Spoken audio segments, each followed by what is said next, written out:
Welcome to Sony Subbu vlogs. ఇవైతే street style లాంటి మిరపకాయ బజ్జీలు అనమాట. చాలా హెల్తీగా మనం ఇంట్లోనే చేసుకోవచ్చు. ఎలా చేయాలో చూసేసుకుందాం. ఫస్ట్ మిరపకాయలు తీసుకొని లోపల మీకు కారం అనిపిస్తే మిరపకాయలు లోపల గింజలన్నీ తీసేసి సాల్ట్ ఇంకా వాము స్టఫ్ చేసి పక్కన పెట్టుకోవాలన్నమాట. ఆ తర్వాత మనం బ్యాటర్ కోసం శనగపిండి, అంటే మనకి ఎన్ని మిరపకాయలకి అంత శనగపిండి అనేది మీకు తెలుస్తుంది కదా. మనకి సరిపడినంత శనగపిండి, దాంట్లో సరిపడినంత ఉప్పు, కారం, సోడా కూడా, బేకింగ్ సోడా వేయండి, బేకింగ్ పౌడర్ కాదు. ఆ సోడా కూడా వేసి కొంచెం కొంచెంగా వాటర్ వేసి కలుపుతూ ఉండండి. మనకి నేను చూపించిన విధంగా థిక్ బ్యాటర్ లాగా ఉండాలన్నమాట. ఇప్పుడే సాల్ట్ కూడా చూసుకోండి, మనకి సాల్ట్ సరిపోతుందా లేదా అనేది కూడా ఇప్పుడే ఈ పిండి కలిపేటప్పుడే చూసుకోవాలన్నమాట.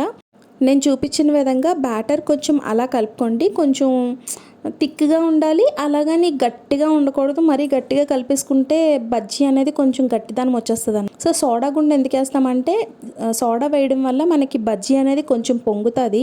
ఇప్పుడు మనం బ్యాటర్ని రెడీ చేసేసుకున్నాము, నెక్స్ట్ ఏమో మిరపకాయలు కూడా రెడీ చేసేసుకున్నాము.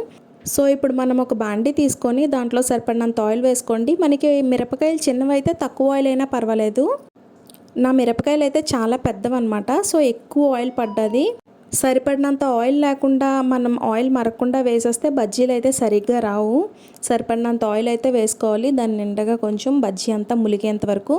సో ఇలాగ బజ్జీ మిరపకాయని మన బ్యాటర్లో ముంచేసి ఇలాగ బజ్జీ వేసుకుంటే చాలా టేస్టీగా ఉంటాయండి. చూసారు కదా ఎంత చక్కగా పొంగుతున్నాయో. ఇంకా వీడియోని చూస్తూ లైక్ చేయకపోతే please do like, share and subscribe. అంటే మనం బయట బజ్జీలు అంటే మనకి అది హెల్తీగా ఉంటాయో ఉండవో, వాడిన ఆయిల్లోనే వాడతారని చెప్పి కొంచెం భయపడుతూ ఉంటాం కదా. సో ఇంట్లో ఇలాగే ఈజీగా 10 మినిట్స్లో అయితే రెడీ చేసేసుకోవచ్చు బజ్జీలని.